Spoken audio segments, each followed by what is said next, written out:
Hi everybody and welcome to my channel, Adina. I recently started jewelry making and I wanted to share with you some of the techniques that I've learned as well as some of the mistakes that I've made as well.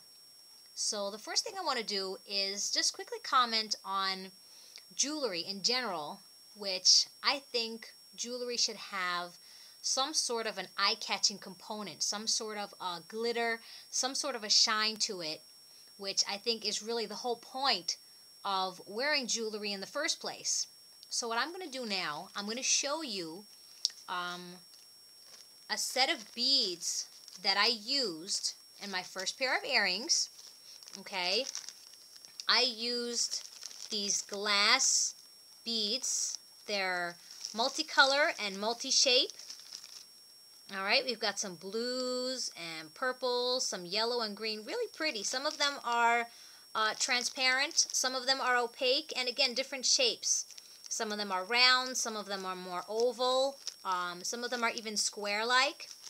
Okay, really nice beads, but I'm going to show you my first pair of earrings and what I did to those lovely beads. Okay, so this here is my first pair of earrings, and as you can see, I used the beads that I just showed you in the bag. Here are some, they're bluish, greenish, a little bit of yellow kind of beads, and I used these lighter green beads in between. And very pretty beads, but the color pattern that I used and the findings that I used for this pair of earrings just took away from the beauty of the bead. Now, really quick, I mentioned the word findings. Okay, now findings are the parts of the jewelry that kind of connect everything together. So, for example, jump rings are a kind of a finding. Okay, I'm going to take one out of the bag real quick. Okay, here is a large round jump ring. Okay, now these jump rings can be used to attach chain or beads together. So this is an example of a finding. Okay, and then we also have another example of findings are head pins. Okay, these can be used to string beads on, and then you would loop or twist over the top and connect it with another piece. So head pins are another example of a kind of finding, as well as, right here I'm going to show you, I have earring wire. Okay, so findings are the part of the jewelry that just connects everything together. So back to my first pair of earrings here. Okay, so I used a head pin. Let's see if we can get close in there. A jump ring and the earring hook.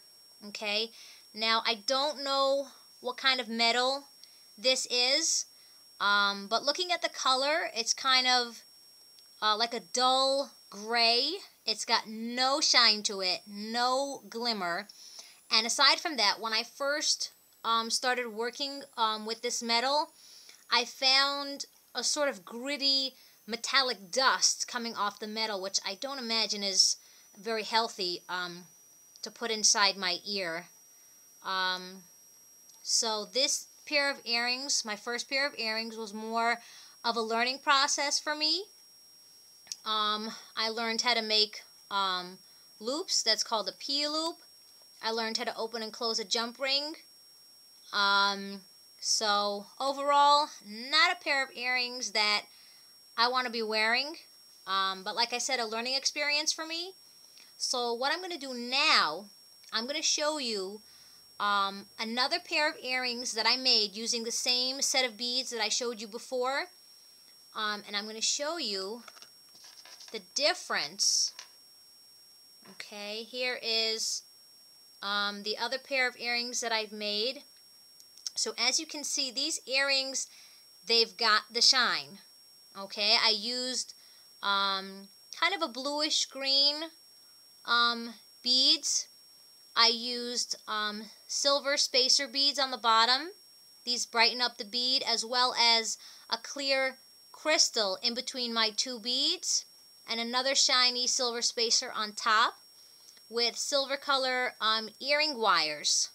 So again, look at these earrings for a minute. And I'm going to put these two earrings side by side, my first pair of earrings and then the second pair of earrings as well. So look at these two pair of earrings together. Alright, my first pair of earrings, pretty beads, but the dull findings just did not bring out the beauty of the bead.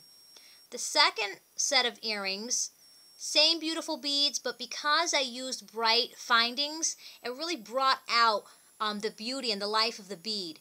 So if I had my choice, I would definitely be wearing these. Okay? I'm going to show you one more pair of earrings that, again, I used with the same set of beads. Okay? Again, those beads were multicolored. So, these beads that I used, just a moment. Here we go. Right? So I've got a bluish purple bead at the bottom.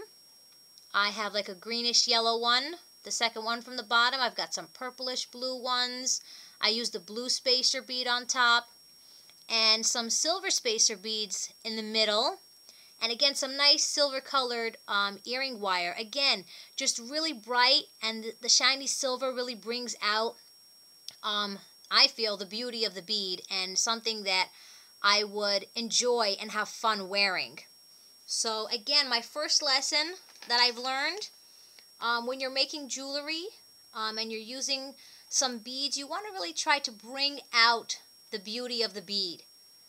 Okay, and again, in my original pair of earrings, really pretty beads, but because I used such dull findings, it really did not bring out the beauty of the bead at all.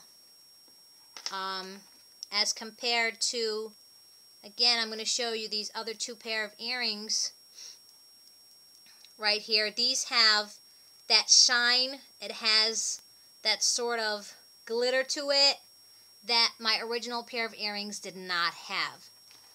So that's all for today in today's video segment. Thank you so much for watching, and Happy New Year!